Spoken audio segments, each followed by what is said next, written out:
Welcome to Smart Branding, a podcast dedicated to branding, naming, and domain names. I'm Tatiana Bonneau, and with my guests, we try to help you create and grow strong, memorable, and meaningful brands online.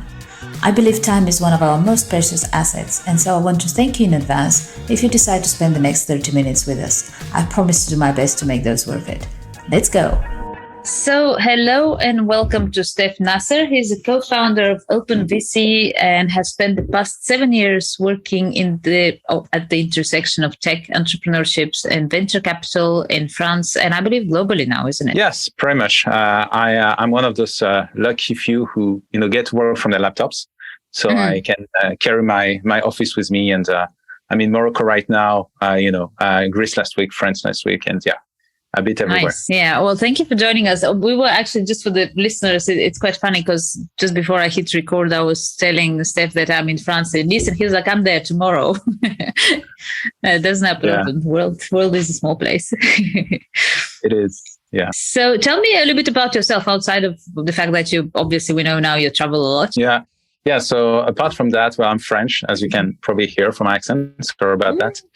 I'm more of a business guy, went to business school, fell into the startup, thing, worked at Microsoft Accelerator in Paris, then moved to the US, where I joined a kind of consulting firm acting as a middleman between tech firms in the US and large companies in Europe and Asia. Went back to France, started the first business, a biotech startup, completely failed. And now back on the horse, this time with a very different approach with OpenVC, which is a software play, where we try to make venture capital a little more open and transparent. And I'm still, this one is still alive, so we'll see how far it goes. Absolutely. So how long has OpenVC been going for now? So we launched 2 years ago, and at the time it was a side project. We launched it, as one of those garage projects with a friend of mine, Lucas, and it's still the two of us. He's the tech guy, I do all the rest. Everything else. yeah, exactly. And it just grew organically.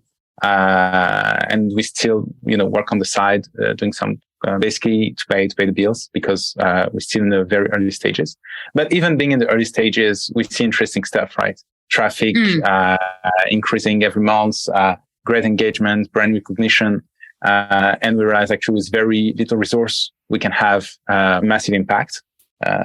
So this is actually interesting and a surprising kind of insight for us, that we managed to have a reach that is, I would say, superior to, other like people in that space while just being two guys working part-time, which is a fascinating thing for us. What do you feel is the reason for that? So I would say first thing is authenticity.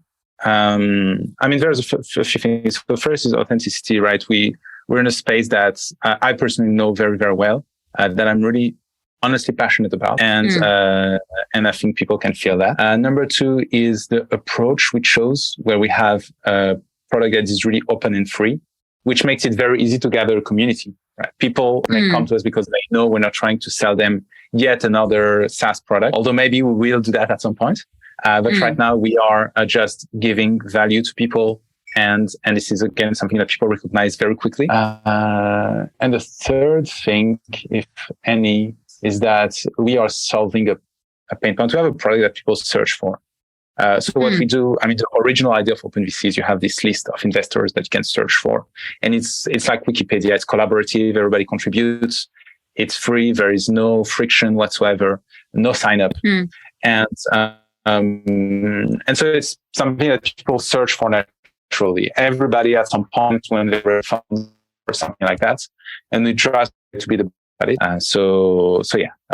Authenticity, the fact that we're free, and the fact that we have a kind of product-led growth. And you're solving a real problem.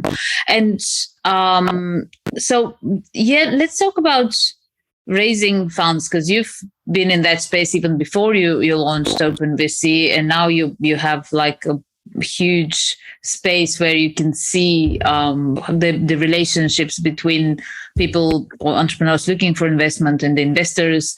What do you feel No, I'm going to backtrack that. I was going to say, what are the sort of some common do's and don'ts, which obviously everybody would be interested in. But I think I want to backtrack that and say, is raising funds for everyone, in your opinion? Should because a lot of startups aspire to, that's like the goal. Let's, do whatever and raise funds.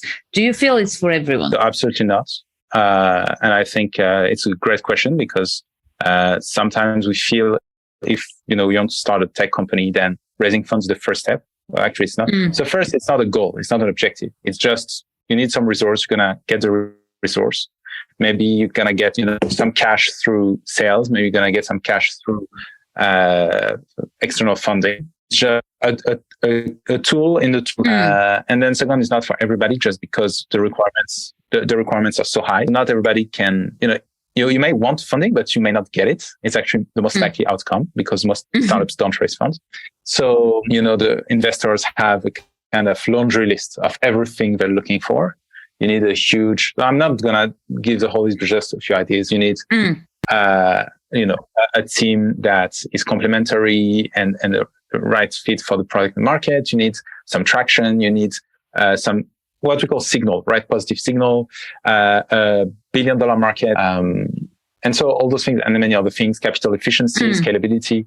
And so as a founder, especially first time founder, you're not always aware of that, right? Because you read TechCrunch and you feel like everybody is raising funds. Yeah. And so, why not me? And the numbers look good, right? Millions, dozens of millions. Yes, but no, it's more complicated than that. And there is a huge survivorship bias where you hear about the survivors and you don't hear about all the people who died trying. So there is that. And I try actually, one of the things with OpenVC, we try to educate founders, not just provide the tools, but also provide the education about, okay, am I ready? Am I kind of eligible for fundraising? And if not, why? How can I fix that? Is that a problem or is that actually a good thing? A lot of startups bootstrap successfully and exits without raising funds. So it's not for everybody, but it's not a bad thing. It's just, there are some boxes to tick if you want to go in that direction. Yeah, I think I absolutely agree with that. And I love how you sort of framed it very simply at the beginning, where you said it's not, or at least it shouldn't be the goal, because I think it has you mentioned TechCrunch and everybody looking as a reason, but literally even in my immediate surrounding, I have people, because we are in that space of, tech, and we're following stuff and social media and everything. And literally at least a few times a week, I have people that I know, whether they're colleagues or friends or family, that come and say, look at those people, they raise funds. So, we can do that. It's like, no, you can't just, do you know what I mean? Like the process is in reverse. It's like, oh, so many people are raising funds, I should just do something to raise funds. And it's like, no, you should know what you want to do. And, you mentioned authenticity in your case, and, really be passionate about it and really be solving a problem. And then if you need funds, if that can help in some way, that's, something else. But you can't just go, I'm going to just invent something to raise funds. Yep, exactly. It's not the start of the thinking process. It comes much later. It's like, okay, I want to solve that problem. So what do I need to do? I need a team. I need a product. So I'm going to start building. And something you have to start building. You have to start, putting some of your money in the project to start having some growth. It's very, very, very, very rare that you're going to raise funds with just a pitch deck or an idea, right? The investors don't want to pay for your rent and your grocery bills while you're building the first version of the product. So they want to invest into the growth of the company. And again, it's just, and I think also investors play a little bit on that, right? They don't want to seem, so they are in a difficult position because their job is to say no 99% of the time, and they don't want to look like the bad guys. So they're always going to say, yeah, we invest, we want to be the first check-in, we are, we're the first believers. Nothing is too early. I see that. Nothing is too early. But yes, of course, 95% too early. But they're not going to tell you that openly on their website or, when they speak publicly. That doesn't look good. And what I keep repeating to a lot of first-time founders, the real only time when they invest at idea stage is in proven founders, right? If you've already built and sold a company for $100 million, yes, you can probably raise funds with just a pitch deck. Yeah. If not, then you have to build something, you have to bootstrap, you have to, figure out a way to get to traction, and then you can raise. And it's just not very popular to say that. And I think that's why a lot of people just don't say it. Cool. Yeah, well, there we go. We said it. It reminded me of, I think it was Mark Randolph who said that, and I don't know if it's a quote of his, but it was, I believe, in his book or somewhere I heard. And it was about how to get honest feedback on something that you're building or something that you have an idea for. And it's like, go tell, I don't know, 10 people, whatever, people in your surrounding about it. And most of them will probably go, yeah, great. It's a wonderful idea. Ask them for money. Ask them to, okay, if you think, it's good, ask them to invest in it. And then you're going to get the real feedback. Yeah. On that point, ID validation, I think there has been a change in the recent years. So for a long time, we said, yeah, you just want a wait list, right? You have a landing page, you have a wait list. And if you have, 500 emails, oh yeah, I validated the idea. I think this is wrong. It's very low friction to get emails versus getting people to pay, as you rightly said. And I think a shifting moment has been the no-code tools.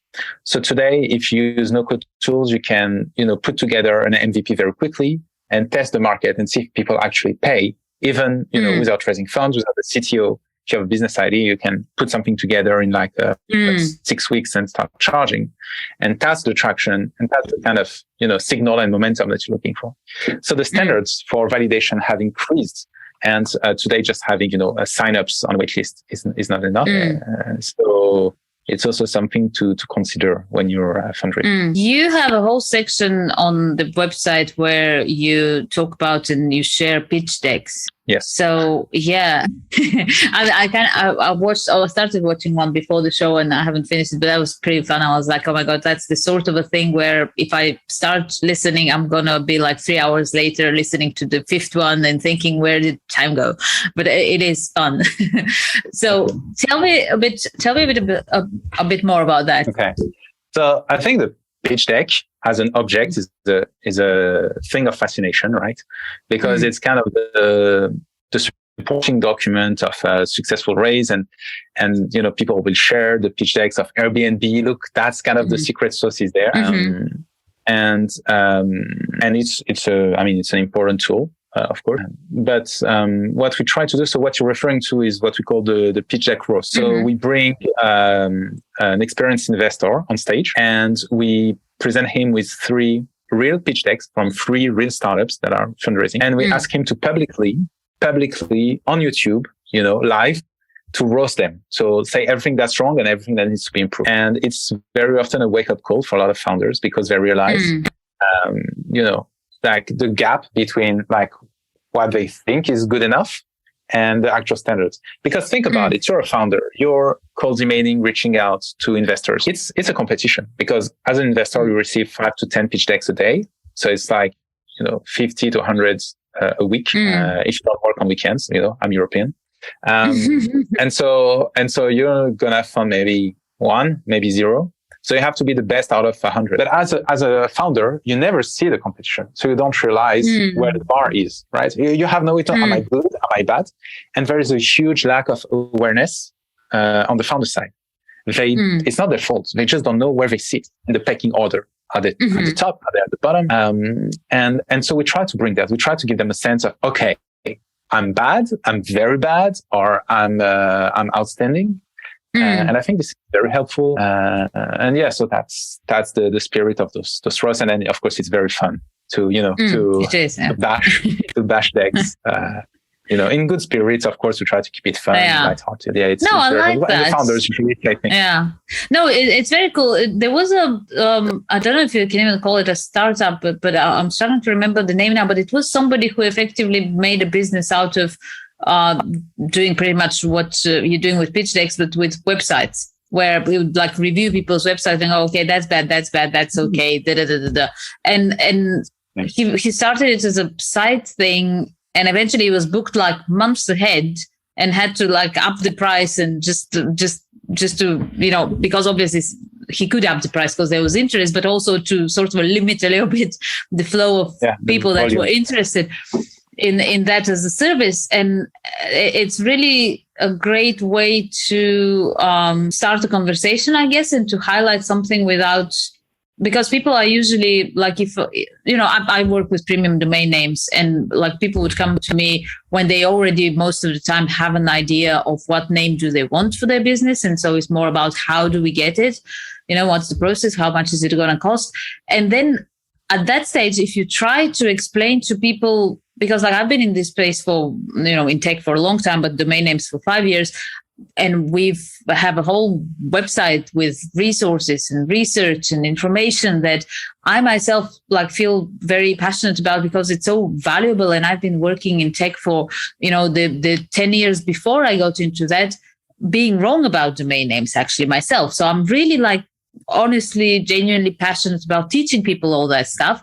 But when they come to me for a particular name, whatever I tell them doesn't matter. It really doesn't matter, because they think you're just going to say anything to sell me. So that sort of a thing, like with the pitch decks, it's, those people, literally, I'm pretty sure those entrepreneurs that you are roasting on, YouTube or whatever social media, if they hear the same feedback from an investor, they will take it personally. They'll be like, oh, they said that because of whatever. So it's a really great way to have that open communication. Well, it goes with your name, OpenVC, talking of names. Right? Yeah. that's where you got it right. Yeah. where we get to it even like without thinking. Yeah, that's the spirit. And and there is this blindness on the founder side. So, they don't see the competition in the investor mailbox. There's also investors are misleading. Again, back to what I said earlier, they don't want to be the bad guys. So if your pitch deck is shit, they're not going to tell you your pitch deck is shit. They're going to tell you, it's not in our scope. We're not investing at the moment. Come back when you have revenue. They always have this kind of canned answers, and that's not helping you as a founder. Because if you're bad, you need to hear it, and usually founders need to hear it repeatedly until they get the message. So that's also why we do those roasts, because we can be because we tell the investors who roast, like, tell it as it is. Like, tell us exactly when you see the slide, it's red warnings everywhere, and it's just really bad. And that's something I haven't thought about, to be honest. Indeed, like I don't know if I'm the only one. That's like when you said it at the beginning, even that investors don't want to appear like the bad guys. I was like, really? Do they really care about that? But yeah, apparently that's the case. I think they care increasingly. Because we are moving from fund brands or firm brands to personal brands, right? So like you had like Sequoia and Andreessen Horowitz, but now you have individual and you have solo GPs, micro VCs, and their name is the brand, right? They have their Twitter accounts, people like, Elizabeth Yin, people like Lolita Taube. They really bet heavily on their name. They bet heavily on their Twitter accounts to generate deal flow, to build a brand. People like Jason Lemkin even before. So you have SaaStr, but I think about Jason Lemkin first, right? He's the guy, he's the brand, and so they don't want to have a bad reputation, which makes sense. They don't want to be the bad guy. And, founders speak with each other. So even if they have to turn you down, they're going to try to do this as nicely as possible. But as a founder, you don't need nice, you need honest. So that's where there's a misalignment of interest, and we try to fix that. I can see the next brand coming there, honest VC. Maybe, yeah, I never said honest, huh? Honest VC is maybe a one step too far. We'll see. Maybe for someone else to be honest. I'm not crazy enough to try. Oh, that's great. What on so you've seen like a gazillion pitch decks and been in that space. What would you say is the thing that entrepreneurs get wrong most often? And also, do you feel there's something like you don't see often and you feel it should be done more? Okay, so I'll just stick to two things because I could list a million. One is the power of design. Okay. I don't know if you can hear me well. I think it's I think there's some. The number one is the power of design. Maybe I'm gonna try to up my video. Maybe it's gonna be better. See if it helps. Yeah. Okay. So number one is the power of design. When you're competing with 100 other pitch decks, if your pitch deck is professionally designed, I'm just talking about aesthetics, not the content. It makes a huge difference because we're visual animals, because we like what is beautiful. And it's something that the Greeks and like ancient Greeks knew, that we take the beauty for good and good for truth, right? We have this kind of connections in our minds, which is false, but it works. And usually it means investing, like spending money on a graphic designer or someone to design your pitch deck. And founders, especially early stage, are cheap with that. They don't want to spend money with that, which I understand. I understand. I'm an early stage founder, and also they feel it's unfair. They feel, no, my pitch deck should win on its own merits. I shouldn't have to design my pitch deck. But that's not how it works. So that's number one. Number two, a lot of founders don't understand what truly matters to invest, right? So, for example, you have an MVP and you have tons of features. That's great. Nobody cares. Because if you have an MVP, what I care about is usage, traffic, retention, maybe even acquisition cost, although that's one step further. But I as an investor, although I'm not one myself, but working with them all the time, there are very few things that you really care about. And so either you have them and you really have to highlight them, or you don't have them at all, and then you're not ready to raise. So there is this, and I did a post on that on Twitter about what I call signal, right? Positive signal. So you have strong signal, weak signal, no signal, and negative. So to give you an example, exited founder. I sold my previous startup for $90 million. Strong positive signal. I went through Y Combinator. It's positive signal. It's not a strong one anymore. I think the kind of Y Combinator is not that sexy anymore, but it's still like a weak positive signal. If you say that you have, excited or motivated team, that's great, but that's table stakes. Like, I don't care, right? So you have some founders who spend a lot of time telling the story of how, the team is committed and excited, and nobody cares, right? That's just a blanket statement. You cannot demonstrate that. There's no numbers to back it up. I don't care. And then you have what we call the negative signal. It's when a founder says something thinking it's good, but it's actually bad. So if you tell me, we spent the last 3 years building the product, and you have no revenue, no users, nothing, that's not good. So don't tell me you've done that. And because it's, you think it's good, but no, it's terrible. And so a lot of founders, you asked me about pitch decks. You have to build your pitch deck around those signals, the strong ones, and understand, how to build around that. And it's something a lot of founders still don't get really well. So yeah, design and signal, the two things that you need, the content and the form. Absolutely. Well, that's great. And it's insightful. And I think the design, I've always thought about it myself as well. And I wasn't sure if, like you mentioned, there are some founders that think, it should just, be selected based on what it says. It doesn't matter the design. And I've always felt, but even down to, obviously, like you say, even without thinking, the way we process things, it makes a difference. But also, I feel it's a bit like it's respect. You're showing respect to your audience. It's like, if you couldn't be bothered to, have some decent fonts and something that looks like, and it's easy on the eye and it's presentable, what sort of what are you showing I'm having the same conversations with my kids when they have their books for school, and there's like scribbles here and they're like, what does it matter? I did the, math right. And it's like, no, it matters. It shows your commitment and how you, feel about it. Literally, the fact that you're saying, I don't care how that looks, is a message in itself. Absolutely. Another way to put it, it's like the body language of your pitch deck, right? When you pitch someone, you have the words, but you also have the tone, the face, like I deactivated my video, but you would see my hands are moving right now, right? My body is moving forward. So you have body language, and that's like half of the message is the nonverbal message. Well, the pitch deck is the same, right? 50% are the words and 50% is the design. The design is the body language of your pitch deck. I want to talk about names and domains, and especially that's funny that we're talking now because you are working in that space, investors and VCs. And recently we just completed a study on I can't remember what was it about.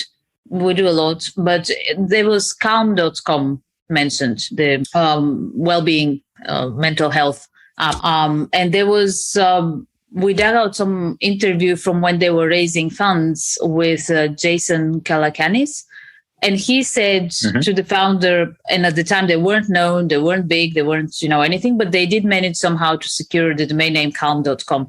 And he was saying, how did you get that name? He brought it up. And then he said, well, you seem to really believe in your idea so much so that you have invested that much in your name. And it really sends a strong signal. I feel like, I'm not, quoting him word by word, but it sends a so strong signal. I feel like this person has got it together. Yep. So what is your feeling on how important a name is in raising funds and for investors in general? So again, we are in the field of psychology. I don't think this is a field of reason or logic. It's irrational, it's emotional, it's marketing, it's persuasion. So it matters much more in B2C than B2B, first of all, because in B2B you have processes and buyers. In B2C it's unless of course your B2B strategy relies on being a cool brand like Slack.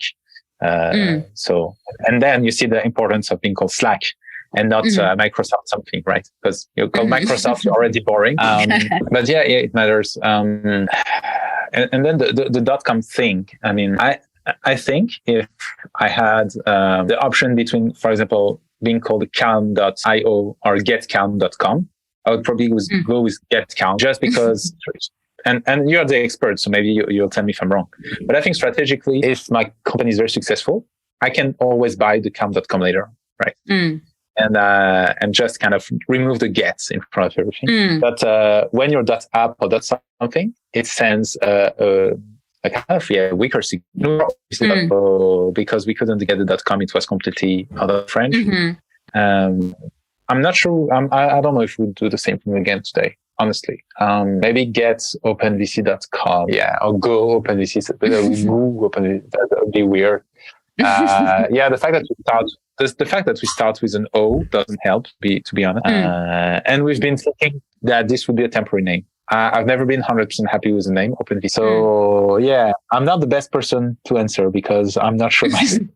I mean, I appreciate your thoughts on that, and I think I'm very much in agreement. And I mean, it kind of comes to the same thing. And I mean, I don't know if I would call myself an expert, but from what I've seen, which is my personal experience, talking to a lot of entrepreneurs, working with a lot of entrepreneurs on securing their names, and also on smartbranding.com, we have literally like a massive resource. Like we're doing industry lists, we're doing a lot of research, and it's not even, which I always try to say to people, it's not even about what I think. If tomorrow it turns out that over 90% of successful brands have app or whatever domain names, and that works, then I'll be telling you that's what's happening. But it's not the case. And the reason that there is, and you just mentioned it yourself, and it's not even based on like some statistic or anything, even though the statistics back that. But the fact that like com has been around since the internet has been around, and we just naturally trust it and naturally see it as, it's almost like if you have the .com, you don't even need to say the rest. You just say your name. When you see Chanel ads, or Swarovski ads or Gucci ads, they don't need to put the .com there. They just it's a given. So that's one side of it, and the other one is like you mentioned, when you're not sure if the business will work, or you're new, you're a startup, you don't know if you can. It's not even whether, like, I'm sure if you were 100% sure that business is going to be there in 10 years time and it's going to be brilliant, you're going to find the money to buy that domain. It's just not a question. You're going to find it because you want to own your name. But if you don't, obviously it's an issue. So you have to work towards that. But then, it's that vicious circle of, in the meantime, it does send that signal that I don't know if I'm going to be there. So, I can't invest that much. So it is something that is a problem, obviously, for startups, especially if we're talking about like really, really top end names. But I think it's getting, at least in my experience, it's getting more and more the norm that at least people are aware of that, which I think it's great. Like I can't really ask for more. People are aware of that. They're not just thinking, oh, it doesn't matter, any name, any domain. And that's great. I mean, that's as good as it gets really. Once you're aware of it, once you start thinking, doing research, talking to people, whose job it is to help with that, that's already a huge progress. Yeah.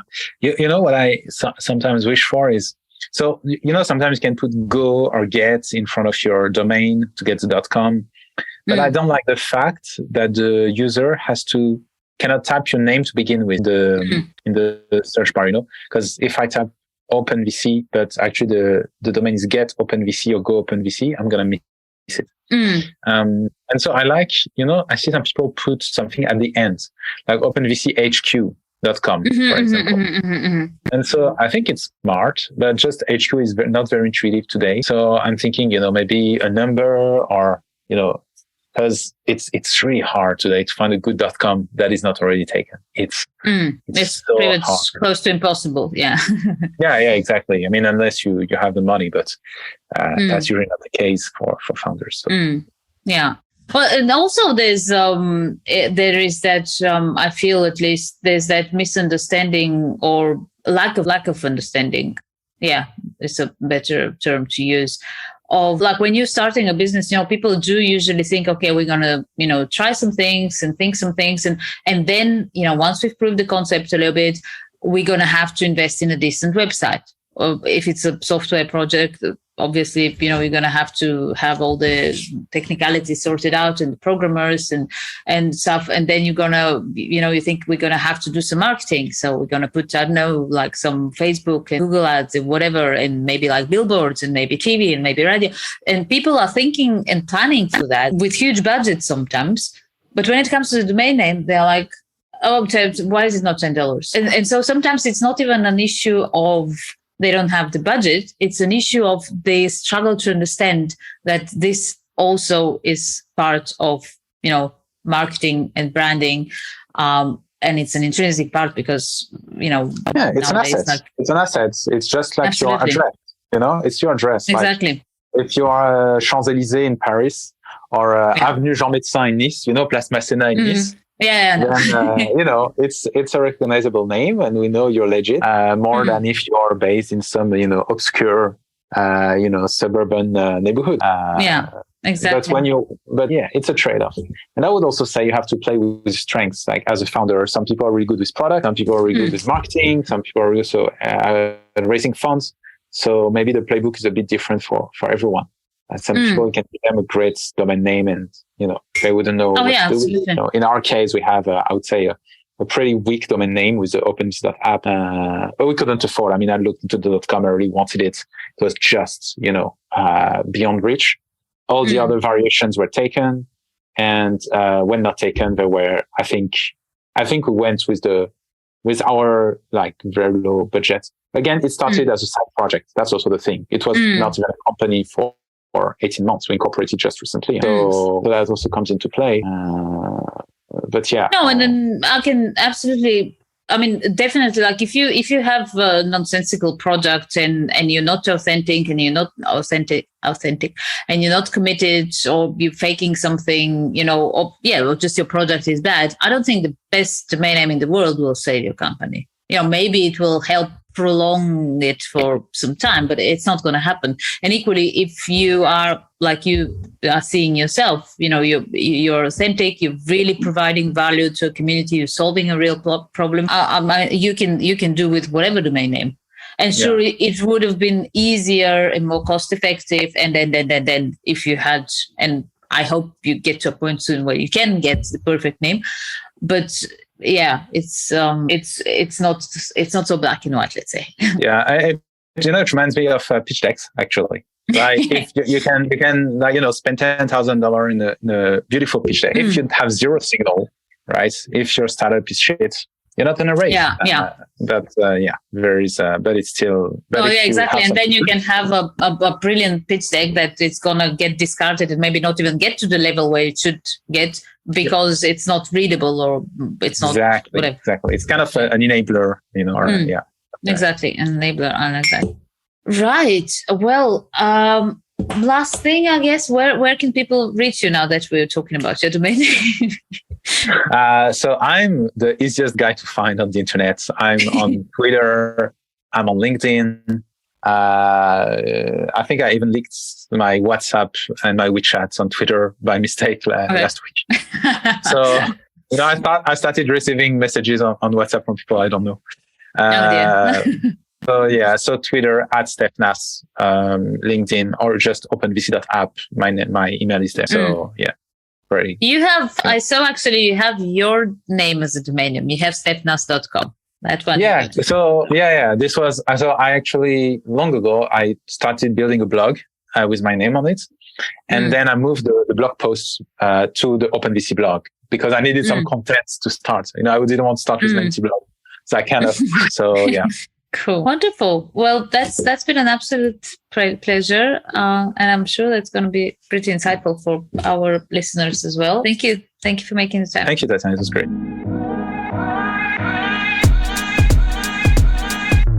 Thank you for joining us in this episode of Smart Branding Podcast. Feel free to visit smartbranding.com for more information and reach out if you have any suggestions, questions, ideas, or just want to learn more about how a good domain name strategy can help you build a strong and successful brand. See you next time.